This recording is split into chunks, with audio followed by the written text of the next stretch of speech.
ఆశా వర్కర్లపైన పోలీసుల దౌర్జన్యాన్ని ఖండించారు సిఐటియు నాయకులు. అనుక్షణం ప్రజలకు సేవ చేసే ఆశా వర్కర్లను ఏపీ ప్రభుత్వం చిత్రహింసలకు గురి చేయటం దారుణమని అన్నారు. తమ డిమాండ్లపైన ఆందోళన చేపట్టిన ఆశా వర్కర్లను అత్యంత దారుణంగా హింసించి విడిచిపెట్టడంపైన ఆగ్రహం వ్యక్తం చేశారు సిఐటియు నాయకులు.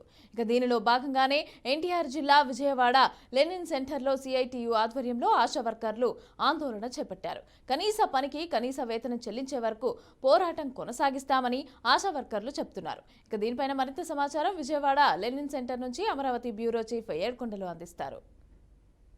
ఎప్పుడు ప్రజల క్షేమం కోసం ప్రజల సమస్యలను ఎప్పటికప్పుడు ప్రభుత్వ దృష్టికి తీసుకెళ్తూ అధికారుల దృష్టికి తీసుకెళ్తూ వారికి ఉన్నటువంటి ఆరోగ్య సమస్యల మీద ప్రత్యేక శ్రద్ధ చూపించేటువంటి ఆశా వర్కర్లు ఈ రోజు రోడ్డు ఎక్కినటువంటి పరిస్థితి. నిన్న జరిగినటువంటి ఆశా వర్కర్ల నిరసనలో భాగంగా ఆశా వర్కర్ల పైన పోలీసులు ప్రదర్శించినటువంటి తీరుకు మాత్రం తీవ్ర స్థాయిలో ఇప్పుడు సిఐటియు నాయకులు కూడా మండిపడుతున్నటువంటి పరిస్థితి. ప్రస్తుతం విజయవాడ లెనిన్ సెంటర్లో సిఐటియు నాయకులు ఉన్నారు, వారిని అడిగి తెలుసుకుందాం. సార్ చెప్పండి, నిన్న ఏదైతే ఆశా వర్కర్లు ప్రతి ఒక్క ఆరోగ్యం కోసం ఆలోచించేటువంటి వ్యక్తులు వీరి మీద పోలీసులు ప్రవర్తించిన తీరు ఎలా చూడాలి?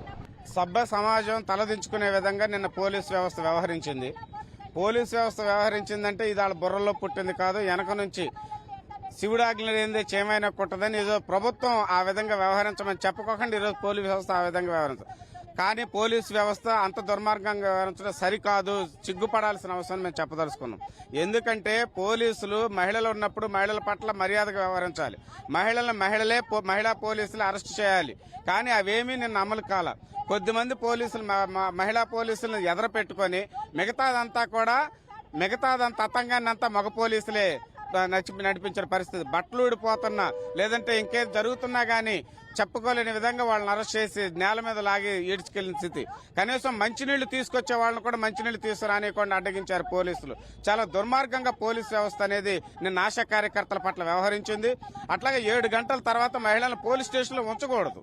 మీరు చెప్పండి, కరోనా సమయంలో మీరు చేసిన సేవలకు ఆంధ్రప్రదేశ్ అత్యంత కరోనా నుంచి కాపాడిన వ్యక్తుల్లో ఒకటి ఆంధ్రప్రదేశ్ అని రావడానికి ప్రధాన కారణం మీరు.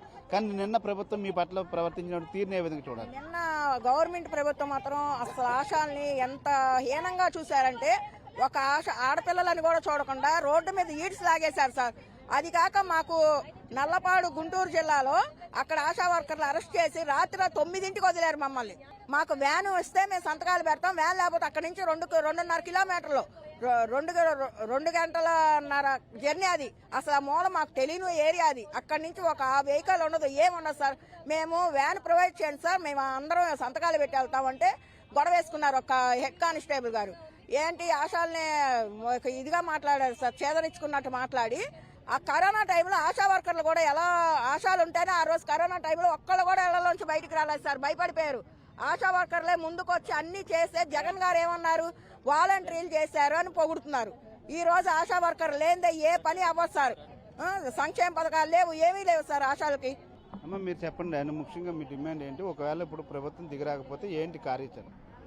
నెక్స్ట్ ఏముందండి, మేము మాత్రం నిన్నటి వరకు చూసారండి, మా యూనియన్ గైడెన్స్ ప్రకారం మేము నిన్నటి వరకు ఎన్నోసార్లు చర్చలు పిలిచారు, కానీ మాకనేది ఏమి ఇన్ఫర్మేషన్ అనేది కరెక్ట్ ఇన్ఫర్మేషన్ ఇవ్వలేదు. అయితే నిన్న ఎక్కడికక్కడ అరెస్టులు చేసేసి ఊళ్ళల్లోనే ఎక్కడికక్కడ హౌస్ అరెస్టులు చేసేశారు. మేమేం దొంగలం కాదు కదండి, ఆరోగ్య సేవలు అందించే ఆశా కార్యకర్తలం. దొంగల్లాగా మా ఇళ్లకు వచ్చేసి పోలీసులు అరెస్టులు, హౌస్ అరెస్టులు ఇవన్నీ మేము కూడా నిర్బంధించుకొని మేము అన్ని తాటుకొని వెళ్ళిన తర్వాత ఎక్కడికక్కడ ఆశా వర్కర్లని కూడా ఆడవాళ్ళని కూడా చూడకుండా ఈడ్చుకెళ్లి వ్యాన్లు ఎక్కించే పరిస్థితి చేశారు. సరేమ్మా, మీరు చెప్పండి, ఫైనల్ గా ఏంటి మీ డిమాండ్ ఏంటి? ఒకవేళ ప్రభుత్వం దిగిరాకపోతే పరిస్థితి ఏంటి? ఇప్పటి వరకు మేము చాలా సామరస్యంగా ధర్నా చేశాము. 10,000 రూపాయలతోనే ఇప్పటి వరకు కాలం గడిపాము. 5 సంవత్సరాల తర్వాత ముందు ఉన్న ధరలకి ఇప్పుడు ధరలకి కంపేర్ చేసుకుంటే చాలా ధరలు పెరిగాయి. అలాగే ఛార్జీలు, బస్ ఛార్జీలు పెరిగాయి, ఆటో ఛార్జీలు పెరిగాయి. ధరలన్నీ పెరుగుతున్నాయి కానీ మా జీతాలు మాత్రం పెరిగే పరిస్థితి లేదు. ఇంత బాధలు పెడుతున్నారు, ఇది కరెక్ట్ కాదు. మాకు మీరు న్యాయం చేయకపోతే ఇంకా ఈ ధర్నాని ఇలాగ తీవ్రంగా చేస్తామని చెప్తున్నాం. ఇది మొత్తం చూస్తే అటు రాష్ట్ర వ్యాప్తంగా కూడా అందరి ఆరోగ్య పట్ల శ్రద్ధ చూపేటువంటి ఆశా వర్కర్ల పట్ల ప్రభుత్వం ఖచ్చితంగా శ్రద్ధ చూపించాలి, కనీస వేతనానికి కనీస జీతం ఇవ్వాలంటూ కూడా డిమాండ్ చేస్తున్నటువంటి పరిస్థితి కనిపిస్తుంది. ఒకవేళ ప్రభుత్వం దిగిరాకపోతే ఈ ఉద్యమాన్ని మరింత తీవ్రతరం చేస్తామంటూ కూడా ఆశా వర్కర్లు అయితే డిమాండ్ చేస్తున్నటువంటి పరిస్థితి. కెమెరా పర్సన్ సురేంద్రతో ఏడుకొండలు, బీఆర్కే న్యూస్, విజయవాడ నుండి.